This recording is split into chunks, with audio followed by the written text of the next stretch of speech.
Leao!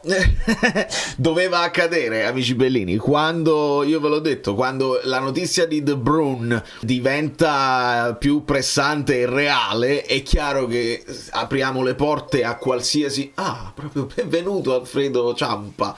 Come non inciampiamo, cominciamo.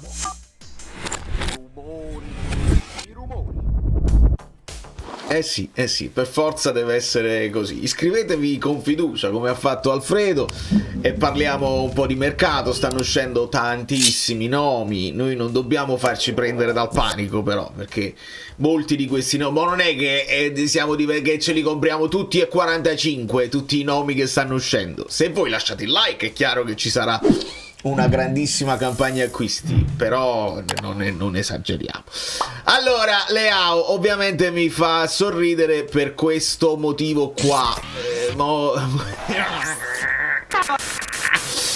Voi se siete nuovissimi e non mi seguite sugli altri mini social, non sapete il mio rapporto con Leao. Però esiste e Leao mi ha risposto una volta, perché io mi sono permesso una volta di dire neanche gratis, un giocatore così non lo vorrei neanche gratis, e ovviamente era un'estremizzazione, una provocazione per sottolineare quando delle volte Leao, che è un giocatore, la premessa è d'obbligo per chi non sa come la penso, che è un giocatore pazzesco, un giocatore iper performante quando c'ha voglia, un giocatore che è veramente uno dei pochi al mondo che può spaccare una partita da solo, perché si porta avanti il pallone, se lo allunga non lo prendi, è molto imprevedibile quando se ne deve andare sulla sinistra, sulla destra. Non è la classica ala sinistra che rientra sul destro e tira a giro sul secondo palo. Anzi, questa è una cosa che lui fa poche volte. È più facile che magari vada fino in fondo e la metta col sinistro al centro, oppure altre situazioni, se lo lanci in profondità è finita.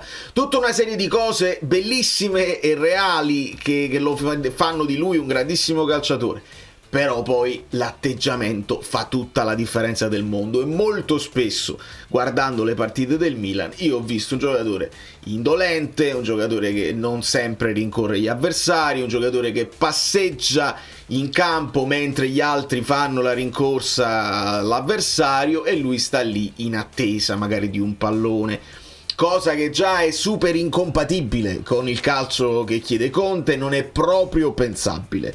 Ovviamente sta facendo il giro del mondo con l'immagine di Kvara che nel finale di partita fa una rincorsa di tutto il campo per andare a strappare il pallone a Dumfries. Ecco, quelli sono i giocatori, quella è la mentalità che vuole Conte, e se non l'hai non giochi, puoi essere chiunque.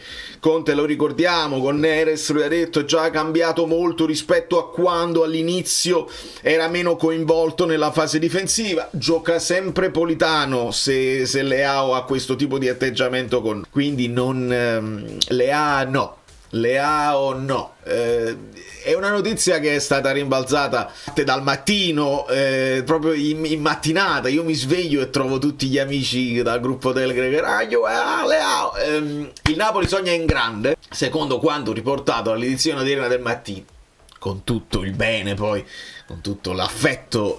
Il Mattino non è un giornale famoso per avere grandi indiscrezioni di calciomercato, oppure proprio gli espertissimi, quelli che quando fanno un nome loro ti puoi fidare al 100%. Quindi dobbiamo, secondo me, essere bravi a sfoltire quella che è la lista dei nomi tra quelli che ci sembrano possibili, plausibili. Non possiamo escludere niente, perché quest'anno non si può escludere niente, perché l'allenatore 2025-2026 della Juventus sarà Antonio Conte!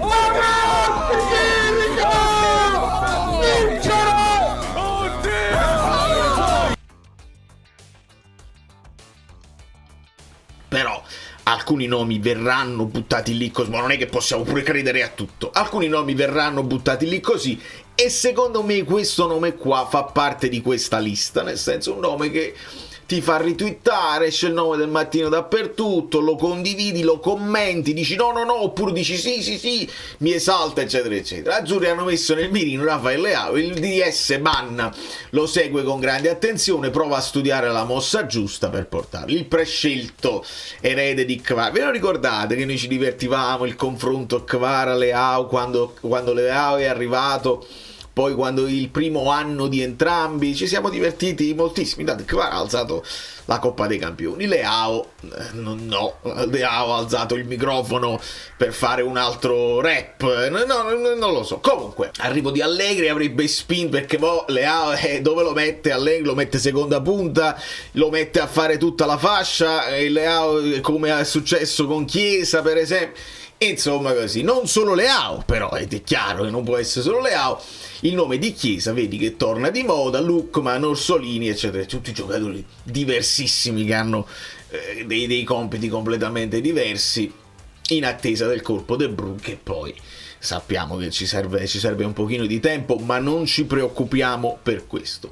Quindi questa è la situazione. È chiaro che sarebbe bellissimo immaginare che un Conte è capace anche di mentalizzare un Leao, ma le immagini di Leao e Theo che non fanno il cooling break insieme ai compagni, alcune immagini di Leao così mi restano negli occhi, e io quando scrissi quello che scrissi su Twix, Leao mi rispose, ci fu un dissing pesante tra me e Leao, di conseguenza io mi sono divertito per il resto dell'annata a punzecchiarlo qua e là, i tifosi del Milan che si azzelavano, altri tifosi del Milan invece mi hanno dato ragione su tutta la linea, perché anche loro insomma esausti rispetto a certi atteggiamenti di Leao. Poi sappiamo tutti quelli che conoscono un minimo il calcio sanno che Leao può risolvere le partite da solo, ma spesso non c'ha voglia di farlo.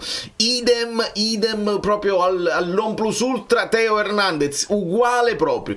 Se Theo Hernandez non ha voglia, hai un giocatore in meno che non ti sta performando, e quindi quelli là meglio non averli che averli, perché tu ci punti, credi di avere un punto di forza, e invece dipende molto, dipende tutto probabilmente da tutto lo staff che riesca a metterli in condizioni anche mentali di dare tutto. Ieri questa è un'estate importantissima per il Napoli, e non dobbiamo nemmeno farci prendere dal panico quando poi adesso si fanno i nomi dei giocatori in entrata, ma il Napoli non è che può tesserare 50 giocatori, ci saranno dei giocatori in uscita, e onestamente io non mi sentirò nemmeno tanto di bloccare nessuno, perché dopo le annate pesantissime, insomma molto faticose, vinci lo scudetto, l'annata successiva molto male, poi l'annata successiva al molto male benissimo, potremmo avere alcuni giocatori, non siamo nella loro testa, ma alcuni giocatori potrebbero essere esausti e potrebbero non performare, non avere la forza di fare un'altra stagione a questi livelli, dando il 200% sia negli allenamenti, sia nelle partite di Coppa, sia nelle partite di campionato. Quindi deve essere bravissimo Conte a valutare insieme a Manna quelli che secondo lui sono esausti, e anche magari fare qualche cessione eccellente senza rimpiangerli più di tanto, perché è un'annata importante, potrebbe essere un anno dove si può anche rinfrescare parecchio la rosa, e potrebbe non essere una cattiva idea. Dopodiché si è parlato, lasciate i like, ma per carità, che vi piaccia o meno Leao, fatemelo sapere se l'idea vi sconfinfera nei commenti. E tra le altre cose si sta parlando anche di portieri, perché siamo sempre in attesa di questo rinnovo di Meret. Sicuramente adesso ci diranno vabbè, poi la nazionale, aspettiamo che gioca la nazionale, poi dopo credo che sia convocato. Non ho seguito, adesso ci riconfermiamo nelle partite che ci saranno, c'è la nazionale, poi ci sarà il mondiale per club, ci divertiremo, quindi iscrivetevi con fiducia, seguiremo squadre pazzesche, faremo analisi tattiche del mondiale per club, ci divertiremo, non ci interessa, quindi saranno analisi oggettive il più possibile. E mentre aspettiamo notizie più certe su Meret, sta circolando adesso la voce anche di Suzuki, ce la riporta Matteo Moretto, il che Matteo Moretto sappiamo è Fabrizio Romano.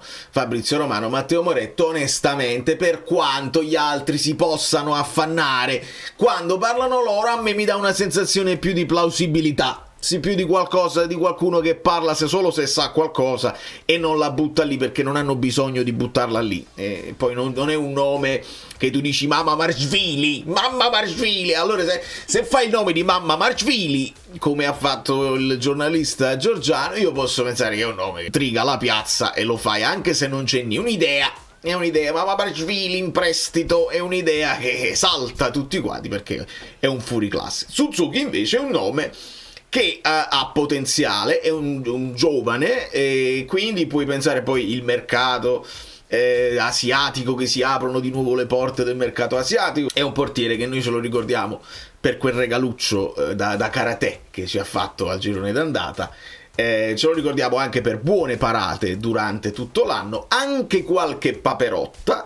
Insomma, è se vogliamo descriverlo, io direi è un piccolo Maignan, nel senso che è un giocatore molto a suo agio con i piedi. Il Parma si affidava tantissimo, non lo so se si affiderà, ma si affida tantissimo alla costruzione dai suoi piedi, perché c'ha un lancio preciso, lungo, educato, e quindi è uno che fa regia anche dalla difesa, è in grado di fare parate importanti, è anche in grado di qualche sciuliata, proprio il Maignan che conosciamo, però molto più giovane, con margini probabilmente di miglioramento. Se te lo prendi come secondo di Meret, non capirei che tipo di operazione stai facendo, perché blocchi la crescita di un portiere giovane.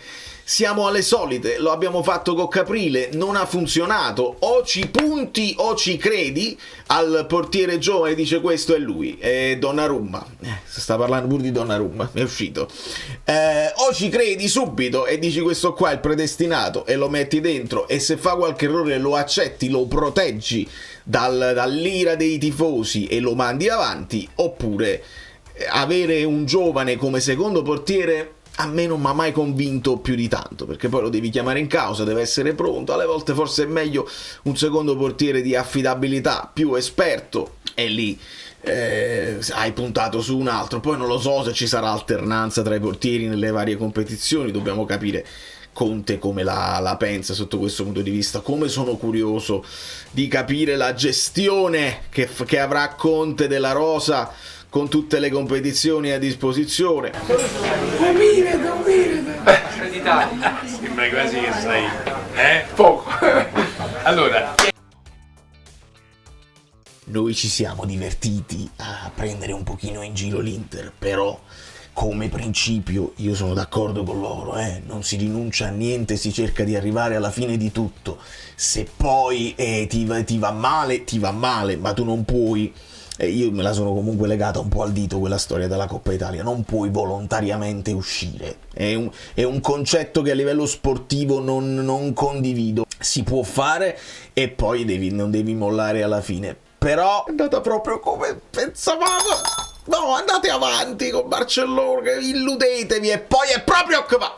Da New York, Valerio Fluido è tutto, vi abbraccio e vi bacio. Siamo i campioni in Italia, ricordiamocelo, non ce lo dimentichiamocelo, perché comunque è stata una cosa incredibile, il punto a punto, e adesso l'estate è infuocata. Ce la siamo meritata, perché faranno nomi pazzeschi, alcuni possibili, alcuni reali. Leao no.